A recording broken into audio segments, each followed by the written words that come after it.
You're listening to the Roofing Company Marketing Podcast, a podcast dedicated to helping your service-based business grow and thrive using the latest technology in internet marketing. And now, here's the host of our show and the CEO of Grow Inc., Matt Law. All right, everyone, welcome back to another training episode as we go through our 4-part series on scaling your business. And today, we're talking about systems. And this is interesting. You are not going to rise to the level of your goals if you fall to the level of your systems. Today, we are talking all about infrastructure. We're talking about the systems you need to have in place to scale. Now, I've been an entrepreneur for right around 25 years. And when I was 25 years old, we started a company, and the very first year, it was a mortgage lending business. We were such a mess. Why? Because we had no systems in place. And as we were growing, I remember how much chaos there was. Nobody could do things consistently, or at least it felt like that, where one loan would be smooth, the next one would be chaos, because we did not have any checklists, we did not have any systems, we did not have anything in order, but we were young, we were ambitious, we had a lot of drive, and I was an entrepreneur. And I remember one of the guys that I met in real estate. He said, "Matt, have you read The E-Myth yet?" I said, "No, I haven't read it yet." He's like, "You need to read this book. It's going to help you as an entrepreneur." Saw him a few months later. He said, "Matt, have you read The E-Myth yet?" I said, "No, I haven't read it." He's like, "You need to read this book. It's going to really help you." And for about a year, I bumped into him and he would ask me, "Hey, have you read that book yet?" I'm like, "No, but I bought it. I'm going to read it." And finally, I got it on audio, and this is back 25 years ago. So I got it in audio, I got it on CD, and I listened to it as I was driving on a trip, and my wife and I sat there and listened. And it finally made sense why there was so much chaos. It made sense why walls seemed to fall down upon us, why there wasn't order, there wasn't harmony, and there was always chaos. And so if you've never read The E-Myth Revisited by Michael Gerber, first of all, I want to encourage you to pick up a copy of that book. It's a life-changing book for entrepreneurs because they need to have systems in order to grow. What I'm going to do is I'm going to quickly tell you what the book it kind of explains and why it matters to systems. And then we're going to dive in and we're going to talk about different systems that you need in your business. But basically, he said there's 3 roles that every entrepreneur plays in their business. And more than likely, you started off as like a technician. You were the doer. You are the one that does the work. And in your business, you probably know how to do what you sell, and you probably do it really, really well. You're skilled and crafted in this. But if you only do that skill every day and you never work on your business and you're always working in the business, when you're working in the weeds, then you're not going to be able to grow. You're not going to be able to innovate. You're not going to be able to build systems. So many of you started your service business in what Michael Gerber calls it, a entrepreneurial seizure. And I did the same thing. I was doing work. I was doing mortgage work. I was a loan officer working for a company. And I said to myself, anyone can do a better job than this. And so I had this entrepreneurial seizure at age 24, 25, and I launched my first business. And when we launched, we were 25 years old. Now, I had a couple little small businesses before that too. So it's like I had this seizure, but this was the first time that I actually started a company.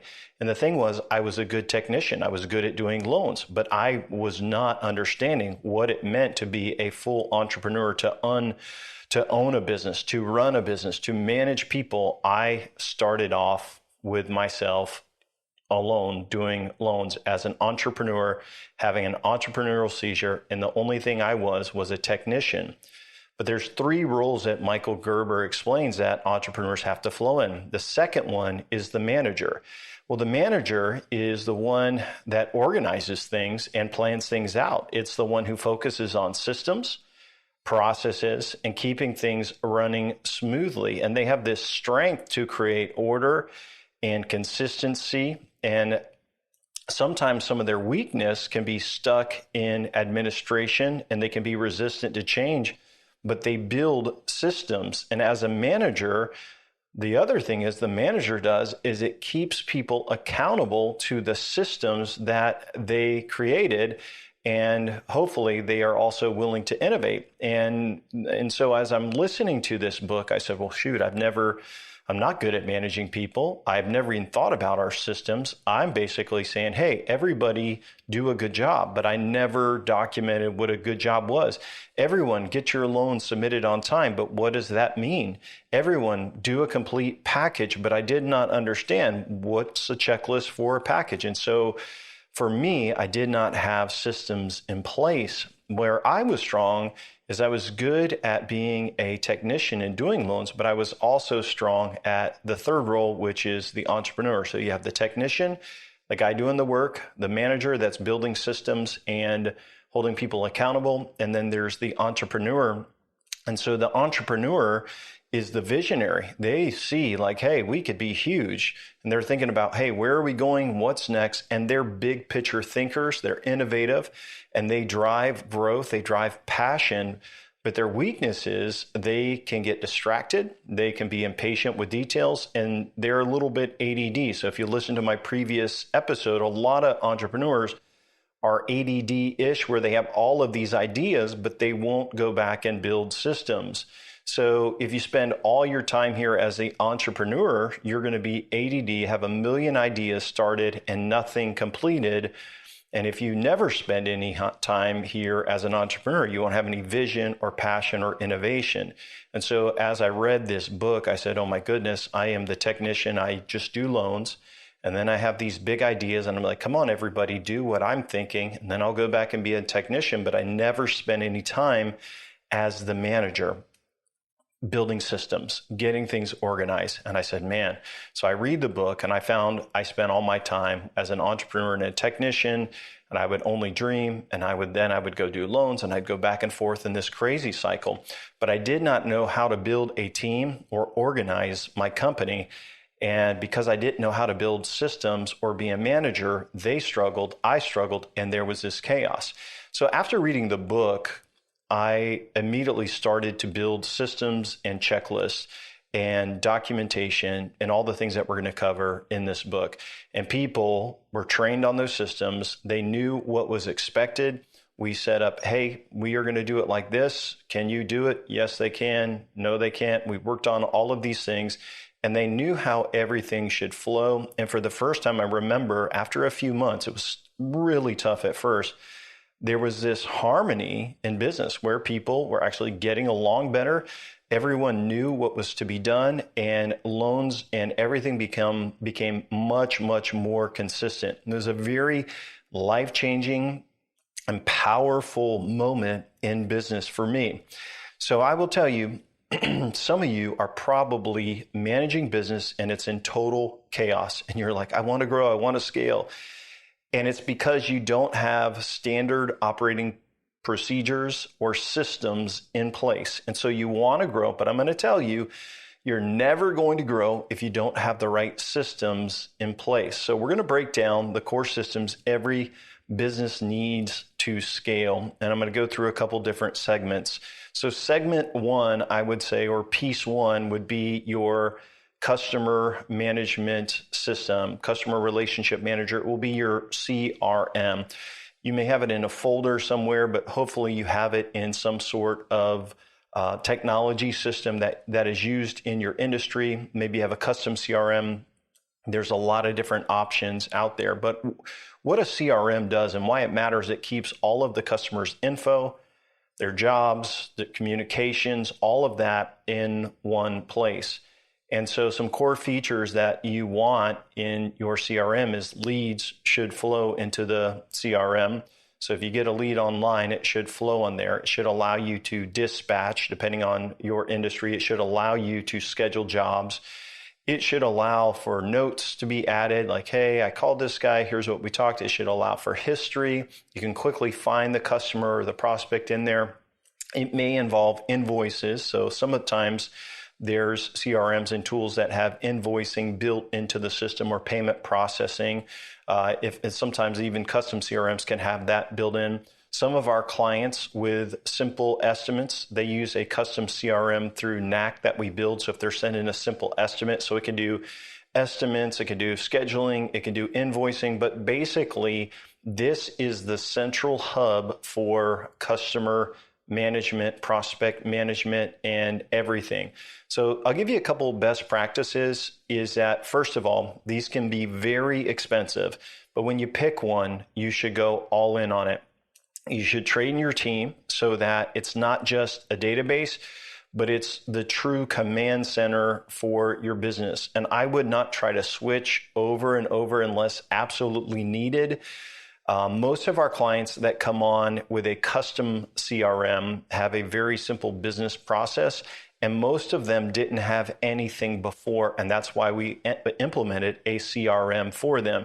So a lot of times when a company comes along and they're more mature or they are bigger, we will use, whatever CRM they're using, and we can build in automation and use API, application program interface, to push the leads to them and do all of that. But here's what I think is really important to kind of grasp and try to understand is I see some business owners bounce around over and over and over again, or they will use a CRM that they do not learn, they don't study, they don't understand all of its features. None of them are perfect. None of them are perfect. Why a lot of companies go with us with a custom CRM is they want simplicity for their team, they want simplicity for their staff, and they want something that is easy to use and integrate with the core functionality of their business. But without a CRM, your leads are going to get lost. And that is why we first got into the business of helping companies with their systems and building CRMs, is because we would notice leads would come in and I would say, well, who followed up with this lead? And like, oh yeah, we called them, but there was no notes, there was no data. So we started out by building just a lead CRM where all the leads would go. And then they eventually added, hey, can we do estimates through here? I said, well, I think we can.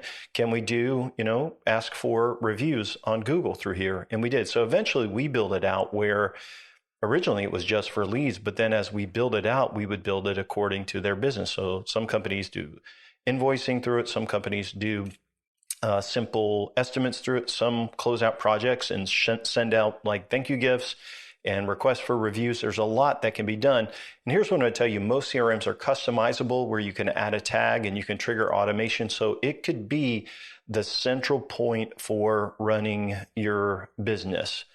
And so without a CRM, you're going to get lost. Leads are going to get buried, and it's worth having a CRM because you will be able to see exactly what's happening. And once you have your CRM in place, then you need a blueprint for how it's used and what is expected. So you have to be a manager too, and you have to hold people accountable. And so when I meet with business owners, oftentimes they started a company and they added some staff, and the staff was excited about this new company starting up, and the staff may have created a system. So for example, perhaps maybe one of your staff member knows more about the CRM than you do. Well, here's the kicker. They may not be using it the right way. They may not be adding notes or following up or making sure nothing slips through the crack, because a lot of times if they are not a manager themselves and they are just a technician, they're not worried about accountability, and they're going to say, yeah, I got it covered. Yeah, I got it covered. And so a lot of times if they set it up, you as a business owner who do not understand the system very well, you feel like, hey, you can't say anything because that staff member set things up.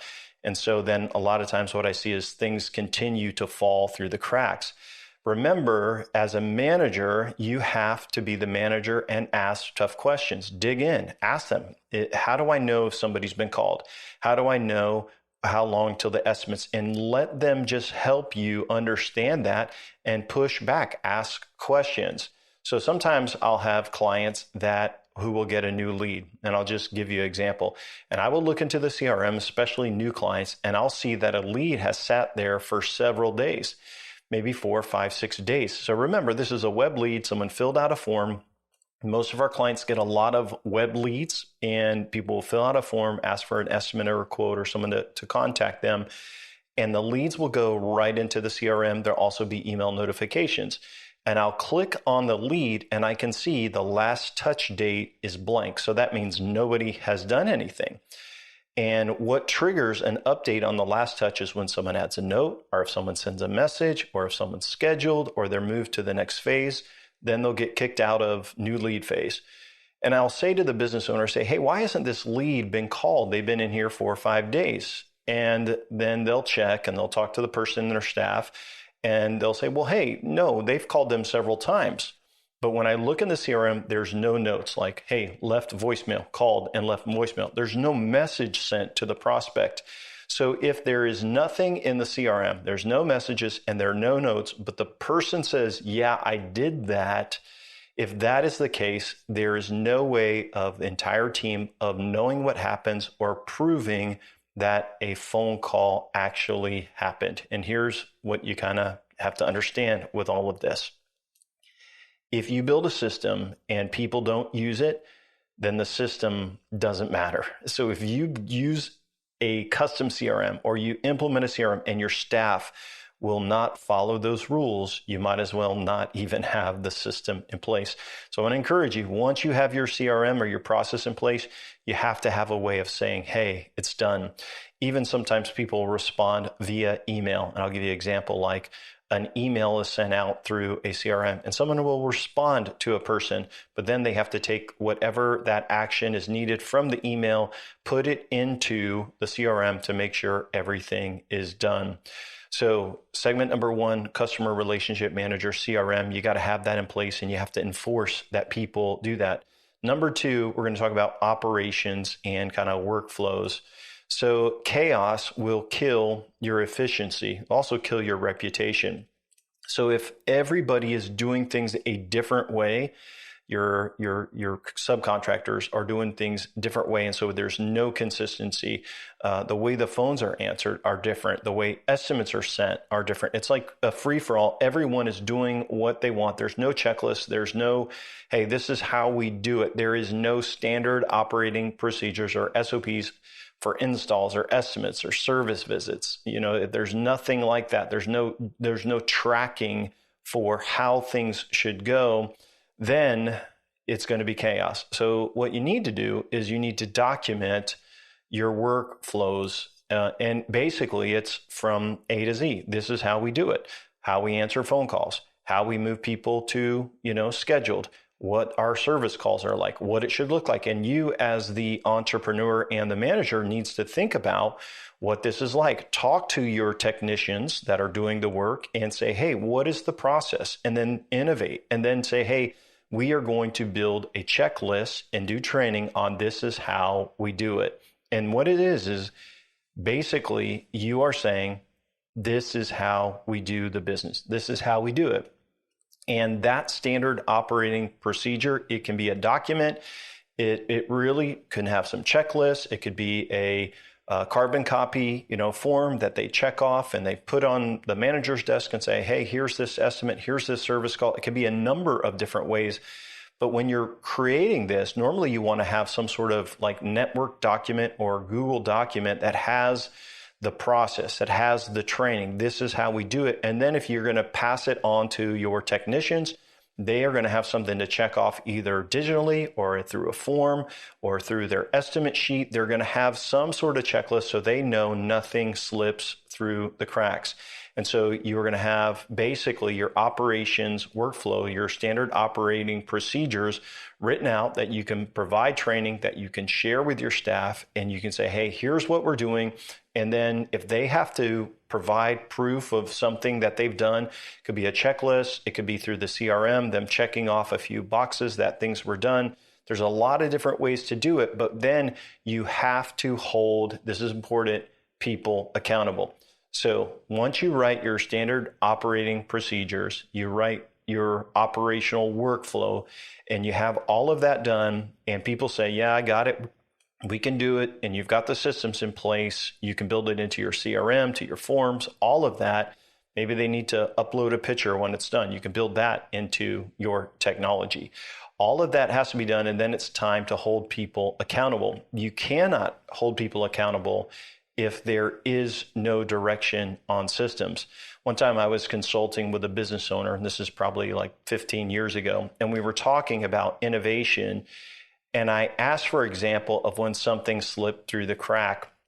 And one of the ladies who was part of this gentleman's team, she's like, well, we just lost $1,400 today on an order because we messed up the shipping. And basically, they did not ask the right questions when they were getting ready to ship. It was delayed, and there was this big deal where they had to refund a big portion of the order, which was $1,400. And I said, well, whose fault was it that this was missed? And this is the thing, something was missed. And the answer was nobody. They just missed it, and they forgot to check it. So it's like, hey, we just kind of missed it. We all did, because there's a lot of people working on this. And so I said, okay. So in one girl, I kind of remember, she's like, well, I was supposed to do the last check, and she actually was a little emotional. I said, hey, don't be down on yourself. You guys were all supposed to do this. But here's the thing. There's no checklist in place. There's no systems in place. And so it's really not your fault. It's actually the business owner's fault. And he was sitting right there and wasn't really happy that I said that. But I expounded. I said, I'm not saying it's your fault. His name, I think, was John. And I said, John, it's not your fault directly. It's the fault of not having the system in place.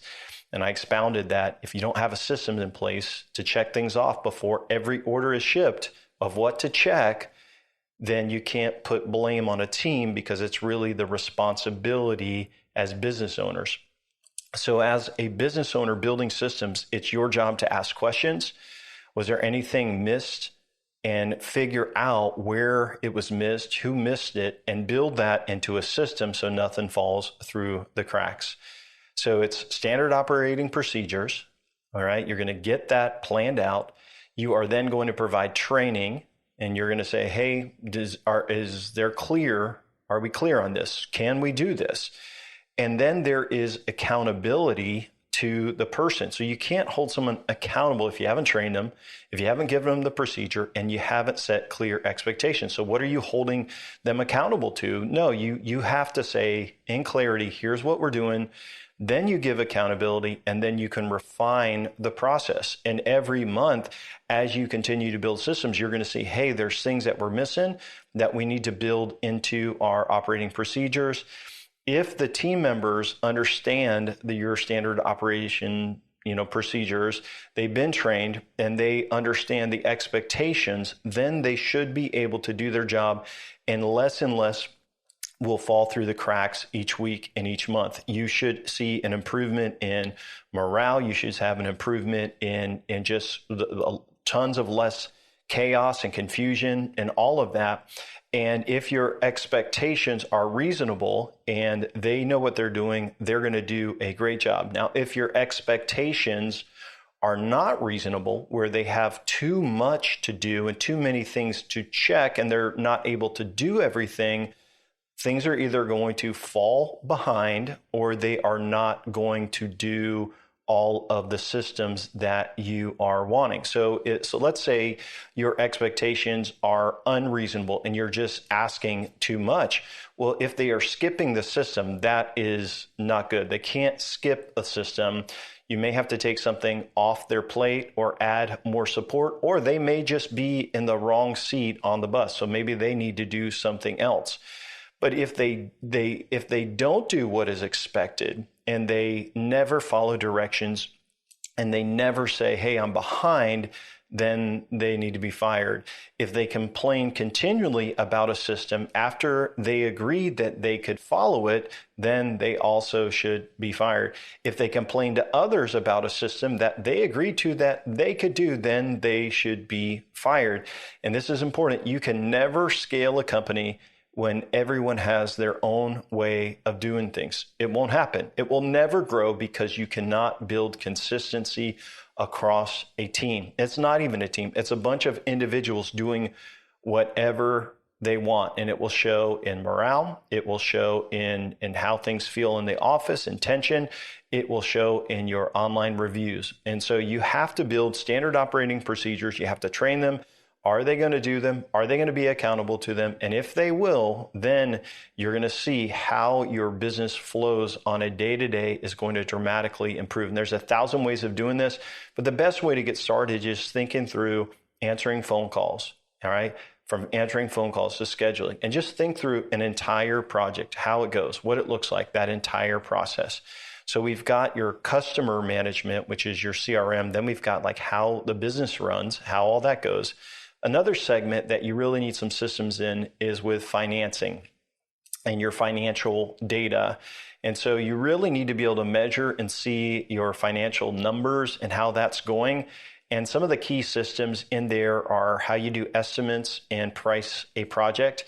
You got to make sure there's a system in there. And why it matters so much is because you may have one project that you don't make much money on and you do a lot of work. And then you may have a smaller project that you actually do well on, and and it's easier. So you got to be able to figure out and systemize how you price a project. You really need to get a measurement on conversion data and like how leads are converting. You need a system for invoicing and tracking payments tied to jobs. And you can put all of this in a dashboard or a KPI. So a few questions. And I will say that you can overcomplicate this. You can spend so much time working on this and it becomes totally chaotic, and you don't need that. You just need simple systems in place. And so, for examples, estimates. How do you send out estimates? Are they sent via text, email? All right. Are they being delivered? Are they going to spam? Are they priced correctly? Are they sent out on time? Is there a follow-up process for estimates that go out? Is there accountability for the salesman if he is sending those out? Is there accountability for how he follows up? And a lot of that may be like, okay, how are we going to check this? Is he putting notes in the CRM? Like, when was the dates sent out? And you look at that data, but there has to be a system or something in place for estimates. The other thing is conversion data. So what are the salesman's conversion rates? What are the estimate conversion rates?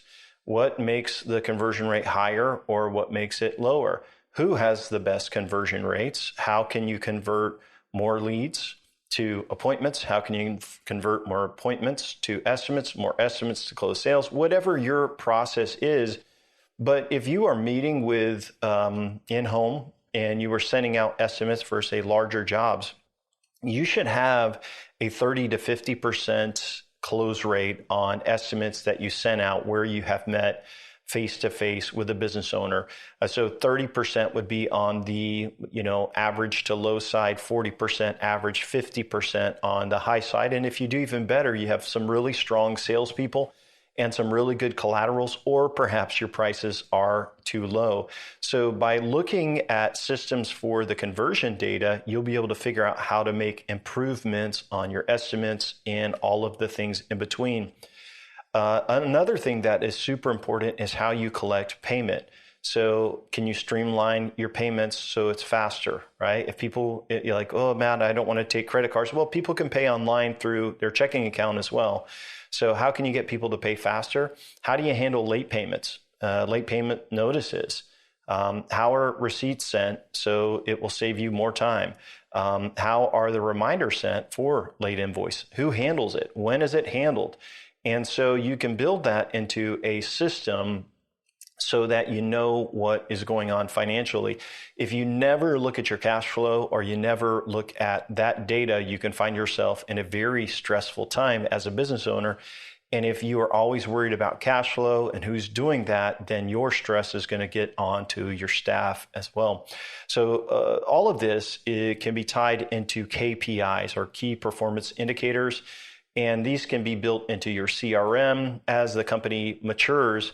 But the KPI data, it keeps a pulse on things. And it's kind of can be on a dashboard. It can be somewhere so you can see. So when we meet with a business owner, what are the most important things usually? And a lot of times it's number of leads, it's number of appointments, It's estimates, estimate close rates, things of this nature. We also look at all of the marketing data like local calls. We look at number of Google reviews and how that is increasing. We look at the number of organic calls. We look at the number of paid calls through paid ads. We look at overall traffic, and there's a number of these things which we build into a marketing dashboard so we can quickly look at that data. So most companies go for the KPI dashboard first, and I wouldn't do that. Build your internal systems first, and then begin to look at that data on a spreadsheet or something. And then once you have the accountability and the systems in place, then build the dashboard. So I mean, with a lot of business owners, like, I just need all this KPI data right there. But really, they're not keeping anyone accountable at all to begin with. And so there is no need for a KPI if the accountability isn't in place. So we've talked through 3 different segments so far. We talked through your customer relationship manager. We've talked through like overall company operations and procedures and all of that. And then we talked about the financial data and having some KPIs in place. The last thing I'll bring up is internal communication and how to innovate and improve your system. So that is called the feedback loop. And so you need to be able to proactively communicate to all of your team. That includes if you have subcontractors, anyone that you would say, hey, they're part of our team. And if you should be in touch with your team leaders every week, hey, here's what's going on, here's what's coming up. And if your team leaders are leading other people, they should be in touch with their people every week as well. And so if you can open communication, it will reduce bottlenecks. It will make sure that that info is accessible for everyone, not just the owner. And so sometimes by communicating and opening up communication on a weekly basis, hey, how can I help? How can I serve? How can we make this better? Even with contractors, a lot of our clients that are winning and doing well, they meet every week before the week. Here's what's going on the projects. Let's talk through that. And they'll just get everything organized and ready to go for the week. So I think that's a really good thing to do as well. A lot of people do text messaging in this, and that's a very basic way, or a phone call. You could do a phone call meeting. Those are good, but weekly meetings, an overview of the week ahead is a great way to make sure communication is open. During those meetings, a lot of times your people will say, hey, we've got a problem. You could also talk through what happened last week. How did last week go? And in agile development and growth for like CRMs and like whenever you're planning out SaaS applications, they do what's called agile development. We do that also here at Grow Inc. for how we grow our clients' businesses. But in agile development, they do sprints and they say, hey, what did we do wrong here? And then how can we make it better here? And they'll plan out what is next. But when you have feedback in these meetings, then you can go in and say, okay, we missed that in the system. Let's add this to this checklist. Let's add this to this system. So I would suggest that you do weekly meetings. You can also look at notes in your CRM. So sometimes when a contractor is going to close out a project, which they could in your CRM or have access to it, they could add a note on how things went. So then maybe you don't need to have a meeting because you can see those notes in the CRM. I would suggest that you do monthly meetings for your company. I think sometimes if you just do a training, even if it's, guys that aren't part of your staff, but you're giving them constant work, you could say, hey, can you come in for lunch and us to talk just for a little bit on these days? You can figure out a way to make it worth it for them where you're training them, especially if you are giving them work at their employees. I would suggest monthly meetings. And you are basically providing training. Hey, here's what we're doing. Here's how we innovated. Here's the changes. Is there any feedback you have? And you're basically allowing them to see the system and to participate in the system. Whenever we have employees, and I've led employees for 25 years. We've always tried to do quarterly reviews instead of annual reviews. And in the early days, of course, I did annual reviews. But later I started doing quarterly reviews. And I basically just put a note in Apple, my little Apple Notes. And I said, here's the things that you are accountable for and you own. And we're going to kind of go through these things. Is there anything wrong with this? Is there anything we can do better? Can you do all of these things? Can you manage all of these things? Yes, yes, yes. Okay, here's where you need help. Okay, I'm going to work on this. And then I would take those notes each quarter and go back to them and say, hey, how can we make it better for you? And they were able to give me feedback on what was working and what wasn't so that we could then improve the system. But if you build in systems and there's no communication, the systems are never going to get better. So you have to have proactive communication to them. And then you also need to be able to receive feedback in this feedback loop so that you can make things better. Feedback will help you see how your employees are doing. It will also tell you, hey, this is an area we need to work in. It's not just driving results. You're hearing feedback from them, and they will help you actually build the systems. It will make them more happy as well. So as we kind of wrap up, I want to give a few questions that we hear often about systems. I want to give you some takeaways. It's just a couple things to remember. Systems aren't just software, so you have to remember that, but it's kind of like this architecture for how your business runs. And it may be CRM, it may be a Google Sheet, it may be a couple forms and folders for the guys out in the field. But without systems, you will collapse on yourself because there is no clarity. So I'll ask you just a couple of questions like, how's your CRM? How are your internal checklists, for standard operating procedures? Are you looking at the financial data for estimates and having systems for your money? Are you meeting with your team and getting communication and training to them, and then also receiving feedback in the feedback loop? And I will just say, man, it isn't easy. And if you're just starting out, you probably are like, gosh, I don't have time to do all of this. And I just want to encourage you, don't be discouraged. You as the entrepreneur, as the business owner, you have to find time to work on your business and not just in your business, which we talked about in this 4-part training already. So I would say block out time to work on your business, block out time to work on your business so that you can build systems and you can do things. You cannot always be the technician, and you have to go in, you have to brainstorm as an entrepreneur, you got to implement as a manager, and you have to get these systems in place. And it takes time to build the infrastructure. And if it were easy, everyone would have amazing systems in place and it would be very easy to scale. But there's a reason why some companies can scale and grow, and it's because they have this infrastructure in place. And so I meet entrepreneurs every year, all the time. They seek out Grow Inc. and they think of marketing is a way to scale. And I will tell you, marketing, it plays a huge role. And we're going to talk about that all in the next episode. But I'll basically meet with entrepreneurs and I'll say, well, hey, what are you doing in revenue? And this is what I find. It's part of our application process. If they are under $1 million in revenue, they are usually younger companies with very few systems in place. And usually it's the owner that knows how to do everything, and they've got some contractors out there that do a good job, and it's usually not a whole lot of systems in place. So if they're under $1 million or maybe 1.5 maybe, the owner usually is in one of two roles.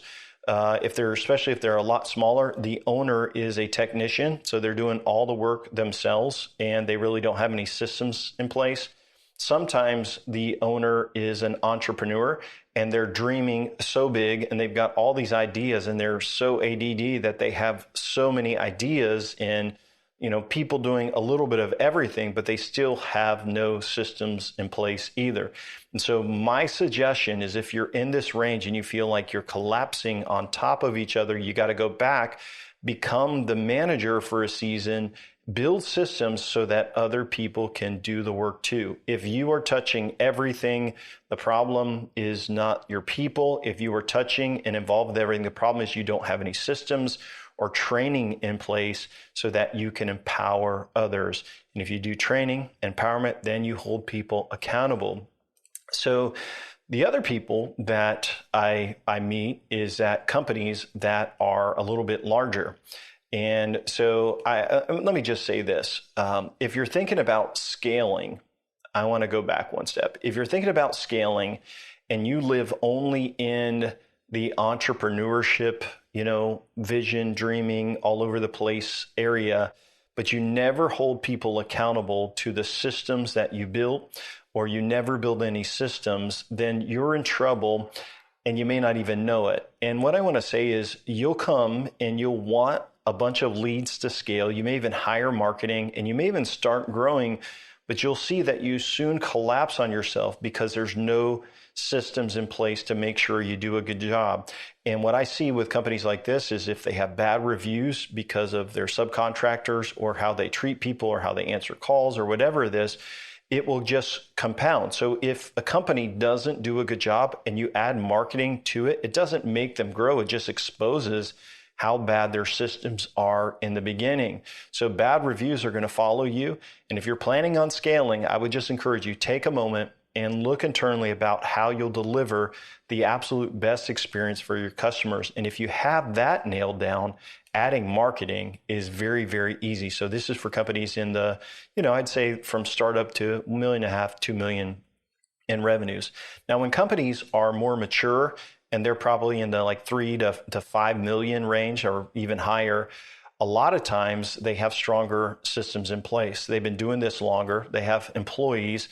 And they were forced to build systems to scale to the level that they're at. So they may not have had a big influx of marketing, but they have systems in place. And if they have systems in place and then they add marketing, they can scale so much easier. So it's easier to scale a company that has systems in place.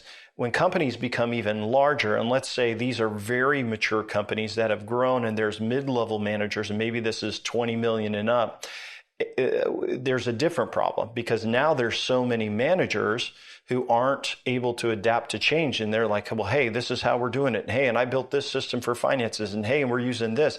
So a lot of times the managers don't want to change. And so for them to scale, it's hard as well because these managers are not entrepreneurial minded. They're not willing to change and adapt and work together as a team so a business can hit a plateau. And so the business owner has to be willing to tackle stagnation of management and push so that they will not resist change, and they'll have to push them hard so they don't rest on their past successes.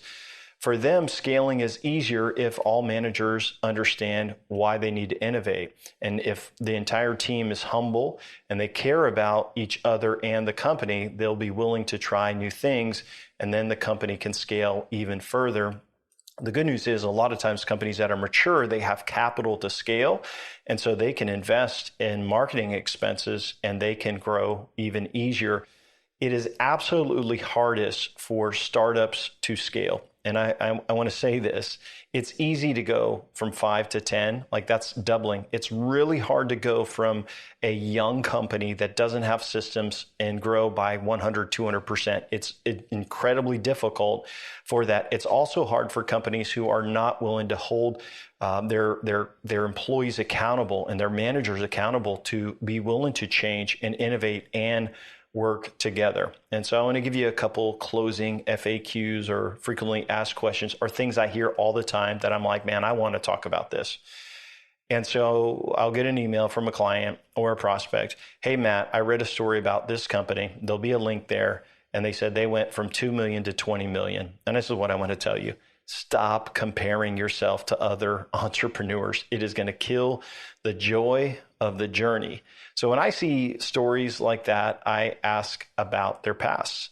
Does the company bootstrap, or did they sell a previous business and pour millions of dollars into marketing? So stop comparing yourself. Your situation is your situation, right?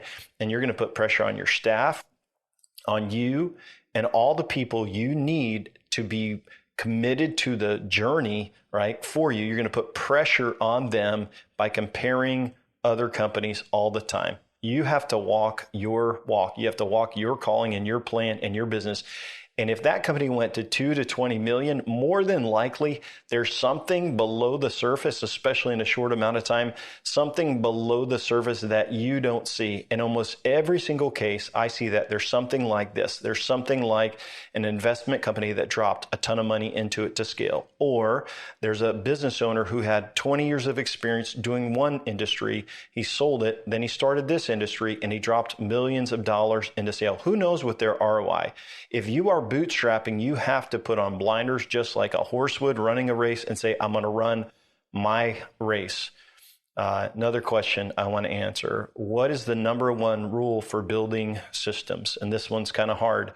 It's accountability. If you build a system and nobody is using it, then the staff doesn't respect you as a leader. Maybe you didn't train them right, all right? So go out and train them again and say, hey, I've trained you on this. Do you understand this is what we are going to do now? Can you do it? Yes, boss, I can. Train them and then hold them accountable for doing that process, for doing those tasks. If they don't, and you cannot keep them accountable, you have to fire them. Any good books that you would recommend for scaling? And I just want to give you a couple here. So I love the E-Myth Revisited. It is a very old book. It's a fable book, so it's an easy read. It's like a story. It's one of my favorites of all time that really shaped how I work and lead. It's an older book, like I said, but it's great for entrepreneurs.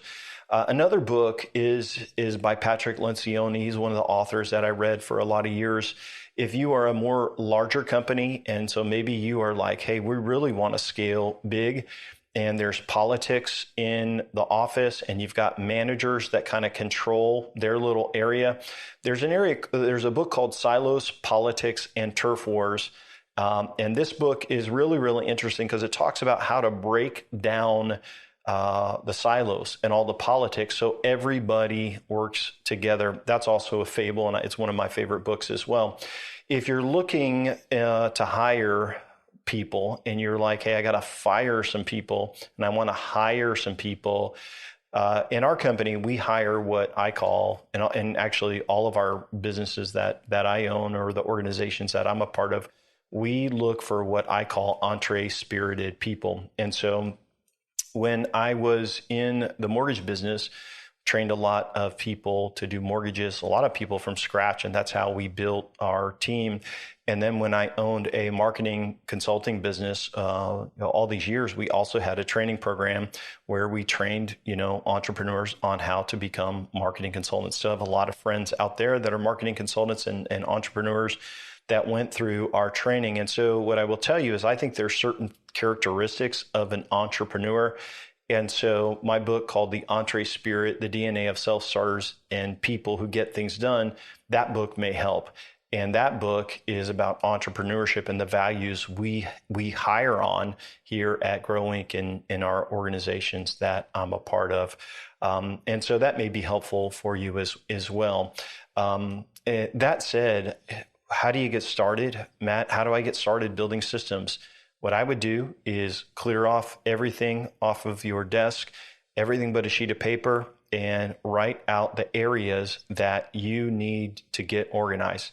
And it may just be a word. It may be like sales. It may be like, follow-up. It may be, like installing or communication. And write those out and then take from that list, begin to brainstorm on the areas that you see problems with, and then begin to brainstorm about how you can fix those areas. I hope you're getting a lot out of this 4-part series on scaling. Now, in our next episode, I'm going to walk you through the marketing checklist. And this is the blueprint for scaling your business, and I think you're going to find it really, really helpful. And so I'm going to go through in our next episode is all that really goes into a growth campaign. And I just want to remind you that you can claim all of our free resources at grow.inc. That's www.gro.inc. There's a training book. I also have it in audio format. There's a marketing checklist. There's software tools.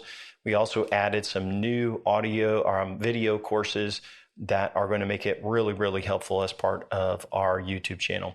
Well, that's it for today, folks. I hope you're having a great day, and thanks so much for listening. Thanks for listening to the podcast today.